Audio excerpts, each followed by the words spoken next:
बिस्मिल्लाहिर्रहमानिर्रहीम, अस्सलाम वालेकुम। मैं हूं आपका मेजबान आकिल हुसैन। नाजरीन, आज सुप्रीम कोर्ट के एक बहुत बड़े डिसीजन के बाद सियासी मंजरनामे पर एक कोहराम बर्पा हो चुका है। नाजरीन, आज सुप्रीम कोर्ट ने Supreme Court review of orders and judgments जो एक्ट था, आज उसे कलम करार दे दिया है। एक तो इसकी मुकम्मल तफसीलात आप तक पहुंचाएंगे, वहीं दूसरी जानिब नाजरीन Supreme Court review of orders and judgments जो एक्ट है, इसमें टोटल कितनी शकें हैं और उन शकों पर क्या कहा गया था, उसकी भी तफसीलात बताएंगे। और वहीं दूसरी जानिब आज इस एक्ट को कदम करार देने के बाद सियासी मंजरनामे पर जो कोहराम बर्पा हो चुका है, जो एक अफरा तफरी का जो आलम है और इस वक्त जो सरगर्मियां शुरू हो चुकी हैं, उसकी भी तफसीलात आप तक पहुंचाएंगे। और उसके अलावा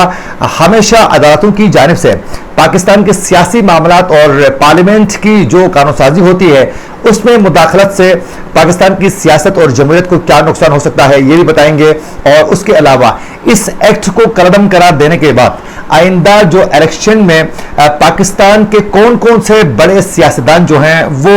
इलेक्शन से बाहर होंगे, यानी आम जो इंतखाबात होंगे उससे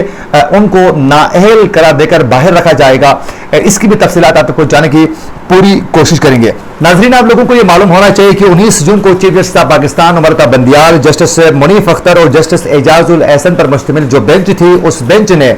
सुप्रीम कोर्ट के review of judgments and orders जो एक्ट का जो केस था, इसमें 6 समातों के बाद जो है तमाम फिरकीन का मौक़िफ़ सुनने के बाद जो है फैसला महफूज कर लिया था। और आज ये फैसला सुनाने के बाद जो है इस एक्ट को कदम करार दे दिया है। और सियासी मंजरनामे पर जो है इस एक्ट को कदम करार देने के बाद एक कोहराम बर्पा हो चुका है। और आज इस सियासी मंजरनामे पर क्या अफरा तफरी का जो आलम है, उस हवाले से आप लोगों को बताने से पहले नाज़रीन, सबसे पहले आप लोगों को बताते चलें कि इस सुप्रीम कोर्ट के रिव्यू ऑफ जजमेंट्स एंड जो ऑर्डर जो एक्ट था, इसमें टोटल कितनी शिकें थी। नाज़रीन, इस टोटल जो एक्ट था इसमें 7 शिकें थी। उन शिकों में क्या कहा गया था वो आप लोगों को बताते चलें। नाज़रीन, इसमें शिक नंबर 1 में यह कहा गया था कि इस एक्ट को, यानी Supreme Court review of judgments जो ऑर्डर एक्ट था, इसको 2023 का नाम दिया गया था। और सुप्रीम कोर्ट का जो दायरे इख्तियार था शिक नंबर 2 के तहत जो है वो मुफाद आमा के मुकदमात की नजरसानी के लिए बढ़ाया गया था। और उसके अलावा इस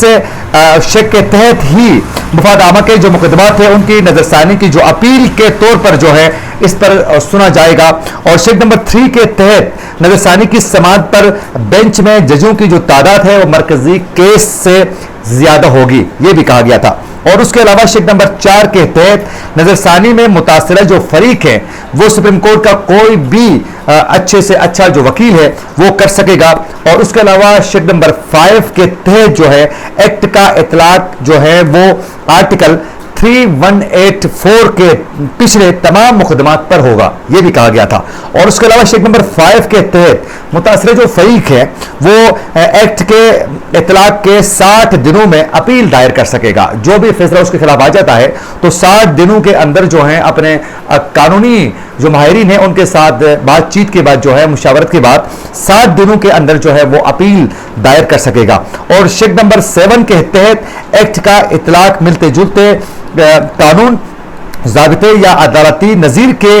बावजूद हर सूरत होगा। और नाज़रीन, ये तमाम 7 शिकें थी जिस पर यह पूरा एक्ट जो है वो मुश्तमिल था। इस पर तमाम फिरकीन का मौक़िफ़ सुनने के बाद 2 माह कबल जो है इस पर फैसला महफूज कर लिया था। आज इस फैसले को सुनाने के बाद जो है आज सियासी मंजरनामे पर एक कोहराम बर्पा हो चुका है। और नाज़रीन, अब से कुछ देर पहले निगरान वज़ीर आज़म के नामों को फाइनल करने के हवाले से वज़ीर आज़म पाकिस्तान शहबाज शरीफ की वज़ीर आज़म हाउस में जो अपोजिशन लीडर से राजा रियाज से जो मुलाकात आज दोबारा होने वाली थी, उस आज की मुलाकात में भी जहां एक जानिब निगरान वज़ीर आज़म के नाम के इंतखाब के मामले पर बातचीत कल भी हो चुकी थी लेकिन नाम फाइनल नहीं हो सका था और इत्तफाक राय से तो आज दोबारा बैठक का कहा गया था। तो आज दोबारा बैठने के बाद जो है जहां एक जानिब निगरान वज़ीर आज़म के नाम को फाइनल करने के हवाले से बातचीत का सिलसिला आगे बढ़ा है,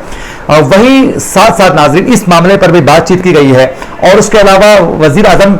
शहबाज शरीफ जो है वो मुतहरिक है काफ़ी, और इस हवाले से जितने भी जो इत्तेहादी जो जमातें हैं, जिसमें पीपल्स पार्टी है, मौलाना फजल रहमान है और अपने मुस्लिम लीग नून के जो कानूनी जो माहिरीन है, उनके साथ भी इस वक्त बातचीत का सिलसिला जो है वो बाकायदा शुरू किया गया है। नाज़रीन, ये पाकिस्तान की हमेशा से एक बदकिस्मती रही है कि जब भी पाकिस्तान की पार्लियामेंट की जानिब से कानून साजी करने की जब भी कोशिश की जाती है तो पाकिस्तान की अदालतें और पाकिस्तान की एस्टेब्लिशमेंट जो है वो मुतहरिक हो जाती है। कभी पाकिस्तान की एस्टेब्लिशमेंट मुतहरिक हो जाती है और पार्लियामेंट के अंदरूनी मामलात पर मुदाखलत की जाती है, तो वहीं कभी कभी पाकिस्तान की जो अदालतें हैं वो एहलकारी का मुजाहरा करते हुए पाकिस्तान की जो अदालतें हैं वो पार्लियामेंट के अंदरूनी मामलात पर और पार्लियामेंट का जो इख्तियार है उस पर मुदाखलत करने की पूरी कोशिश जो है वो की जाती है। तो ये जो कानून साजी की गई थी और इस कानून साजी के तहत ही कोई भी सियासतदान अगर उसको नाअहल किया जाता है तो उसे ताहयात जो नाअहली का जो सिलसिला था उसको रोकने के लिए जो बाकायदा कानून साजी की गई। और यूं कोई भी सियासतदान अगर नाअहल हो जाता है तो अगर सुप्रीम कोर्ट की जानिब से यानी अदालत की जानिब से नहीं भी कहा जाता है कि उसका टाइम पीरियड क्या होगा, अगर मेंशन नहीं होता है तो यह वाज़ेह किया गया कि उसको 5 साल ही तसव्वुर किया जाएगा। तो यूं जब भी ऐसी कानून साजी होती है तो वो अदालतों की जानिब से भी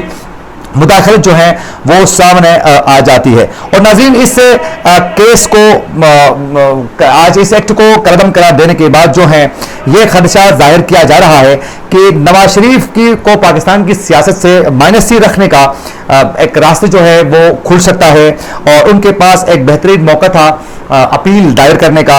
वो कर सकते थे और इस फैसले से वो रास्ते जो हैं वो रोक दिया गया है। तो यकीनन यानी आज जो फैसला आ चुका है कदम करार देने के बाद जो है उनके पास अपील करने का एक रास्ते जो था उसको रोकने की कोशिश जो है वो की जा चुकी है। और नाज़रीन, इसके अलावा नवाज शरीफ के पास एक और रास्ता भी तो है कि जो नाअहली थी वो 5 साल ही तस्वीर करने के हवाले से मैंने जो आप लोगों को बताया वो 5 साल ही तस्वीर की जाती है। तो उसके तहत जो है उनके 5 साल के लिए जो नाअहल होने वाला जो मामला है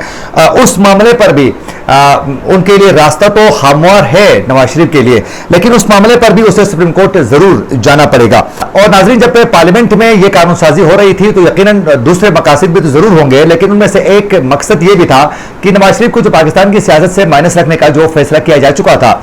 उसको भी रोकना था। यानी नवाज शरीफ की पाकिस्तान की सियासत में दोबारा वापसी के लिए राह हमा करने की भी राह जो हमवार करने की एक कोशिश जरूर थी और आज यकीनन उस पर एक रुकावट खड़ी हो चुकी है। लेकिन 5 साल की नाअहली का जो मामला है उस पर नवाज शरीफ के लिए रास्ता खुला है और वो दोबारा लेकिन उसको सुप्रीम कोर्ट से ही रुजू करना होगा और उस रिव्यू जो पिटीशन दायर की जाएगी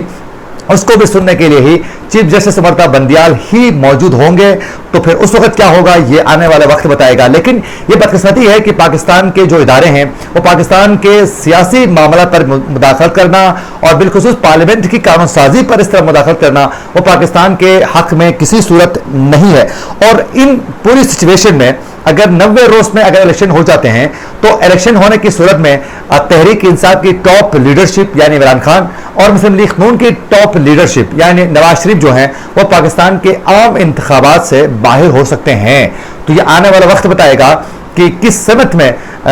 चीजें जाती हैं और नवाज शरीफ कब वतन वापस आएंगे। लेकिन ये कहा जा रहा है कि मुस्लिम लीग नून की जानिब से कि वो बहुत जल्द वतन वापस आएंगे, लेकिन वो बहुत जल्द अभी तक नहीं आया है। इसी के साथ अपने मेजबान आकिल हुसैन को दीजिए इजाजत। अल्लाह ने के बाद।